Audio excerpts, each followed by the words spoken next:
जी हाँ दोस्तों, गुम है किसी के प्यार में की कहानी अब उस मोड़ पर पहुंच चुकी है जहां से वापसी नामुमकिन है। यह कोई मामूली ट्विस्ट नहीं, बल्कि ऐसा तूफान है जो बीते कई सालों की हर सच्चाई को उथल-पुथल कर देगा। दर्शक जिस पल का बरसों से इंतजार कर रहे थे, आखिरकार वह घड़ी आ ही गई है। लंबे लीप के बाद कहानी एक ऐसे खौफनाक और भावनात्मक मोड़ पर खड़ी है, जहां हर रिश्ता सवालों के कटघरे में खड़ा होगा और हर सच किसी विस्फोट की तरह सामने आएगा। इसी तूफानी मोड़ पर होती है शक्ति अरोड़ा की धमाकेदार एंट्री, ईशान के रूप में। वही ईशान जिसकी मौत का मातम सालों पहले मनाया जा चुका था। वही ईशान जिसकी यादों को सवे ने अपने दिल में दफन कर दिया था। सवी और ईशान की अधूरी प्रेम कहानी, जिसे वक्त ने बेरहमी से तोड़ दिया था, एक बार फिर जिंदा होकर सामने खड़ी हो जाती है। सबको यही विश्वास था कि ईशान इस दुनिया में नहीं रहा, लेकिन सच्चाई इतनी खौफनाक है कि उसे जानकर हर कोई सन्न रह जाएगा। दरअसल ईशान मरा नहीं था, उसे मारा गया था।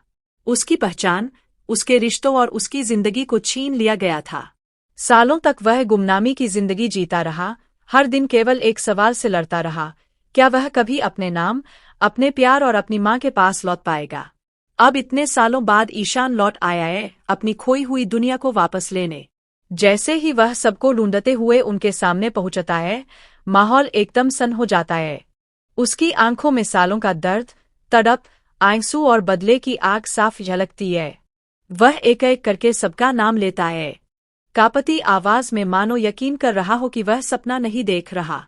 तभी उसकी नजर सवे पर पड़ती है। ईशान को देखते ही सवे की दुनिया जैसे थम जाती है।